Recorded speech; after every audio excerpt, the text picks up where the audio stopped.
द्वापर युग में जब पृथ्वी पाप और अत्याचारों के भार से दबने लगी तो पृथ्वी गाय का स्वरूप धारण कर सृष्टिकर्ता विधाता ब्रह्मा जी के पास गई। सभी देवता ब्रह्मा जी के पास गए और ब्रह्मा जी को पृथ्वी की दुखांत कथा सुनाई। वहाँ उपस्थित देवताओं ने निर्णय किया कि इस संकट के समाधान हेतु भगवान विष्णु के पास जाएंगे और सभी लोग पृथ्वी को साथ लेकर क्षीर सागर में भगवान शिव विष्णु के पास पहुँचे, जहाँ भगवान विष्णु शेष शैया पर शयन कर रहे थे। वहाँ जाकर सभी देवतागण भगवान विष्णु की स्तुति करने लगे। भगवान विष्णु की निंद्रा भंग हुई। तब भगवान विष्णु ने सबसे आने का कारण पूछा।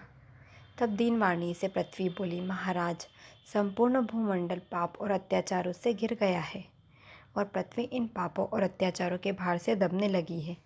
इसलिए कृपया करके इस संकट का निवारण करें। यह सुनकर भगवान बोले, मैं व्रजमंडल में वासुदेव गोप की भार्या कंस की बहन देवकी के गर्भ से जन्म लूँगा। इसलिए तुम ब्रजभूमि में जाकर यादव कुल में अपना शरीर धारण करो। इतना कहकर भगवान विष्णु अंतर्ध्यान हो गए और देवता तथा पृथ्वी ब्रजभूमि में आकर यादव कुल के नंद, यशोदा तथा गोपियों के स्वरूप में पैदा हुए। इसके बाद कुछ दिनों ऐसे ही व्यतीत हो गए। वासुदेव नवविवाहित देवकी तथा साले कंस के साथ गोकुल जा रहे थे। तभी अचानक भविष्यवाणी हुई कि हे कंस, जिसको तू अपनी बहन समझकर अपने साथ ले जा रहा है, उसके गर्भ से 8वां पुत्र होगा जो तेरी मृत्यु का कारण बनेगा। इतना सुनते ही कंस तलवार उठाकर देवकी को मारने के लिए दौड़ा।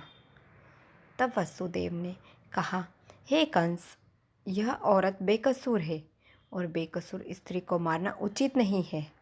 इसलिए जब भी देवकी के पुत्र होंगे तो मैं आपको अपनी संतान दे दूंगा, तो आपको कौन मारेगा?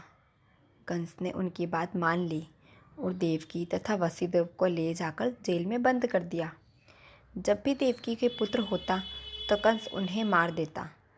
देवकी के 7 पुत्र मारे जाने के बाद 8वें गर्भ की बात आई तो कंस को मालूम हुई। इस बात का पता चलते ही कंस ने देवकी और वसुदेव को विशेष कारागार में डलवाकर पहरा लगवा दिया। जब भाद्रपद माह की कृष्ण पक्ष की अष्टमी को भयावह रात में समय जब शंख, गदा, पद्मधारी भगवान श्री कृष्ण का जन्म हुआ तो चारों ओर प्रकाश फैल गया। लीलाधर भगवान की यह लीला देखकर वसुदेव और देवकी उनके सामने हाथ जोड़कर खड़े हो गए।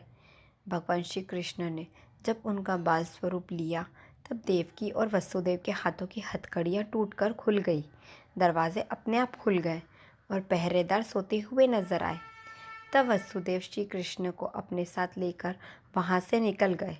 जब वसुदेव ने यमुना को पार करने के लिए उसके अंदर प्रवेश किया तो यमुना का स्तर बढ़ गया। भगवान के चरण कमल छूने की ललायित यमुना कृष्ण द्वारा पैर लटका देने पर भगवान के चरण कमलों को स्पर्श कर उतर गई, वह बिल्कुल घट गई। वसुदेव यमुना पार कर गोकुल धाम पहुँच गए। वहाँ जाकर खुले दरवाजे और सोई हुई यशोदा को देखकर बालक कृष्ण को वहीं सुला दिया और सोई हुई कन्या को लेकर चले गए। जब वसुदेव वापस कारागार में पहुँचे तो अपने आप उनकी बेड़ियाँ लग गई। दरवाजे बंद हो गए। दरवाजे बंद होने के बाद सोए हुए पहरेदार भी जग गए।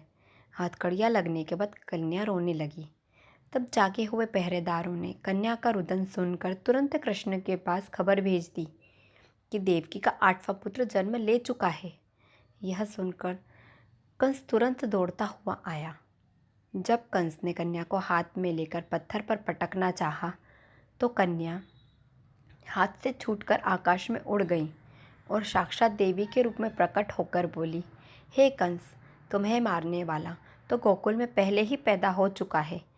पापी कंस अब वही तुम्हारा वध करेगा। यही भगवान कृष्ण बड़े होकर अकासुर, तारकासुर तथा कंस जैसे क्रूर राक्षसों का वध कर पृथ्वी पर तथा भक्तजनों की रक्षा करने के लिए आए थे। इसी तरह भगवान श्री कृष्ण का जन्म हुआ, पृथ्वी से पाप और अत्याचार को मिटाने के लिए। धन्यवाद। इसी तरह की पौराणिक कथाएं सुनने के लिए हमारे चैनल को लाइक, शेयर एंड सब्सक्राइब करें।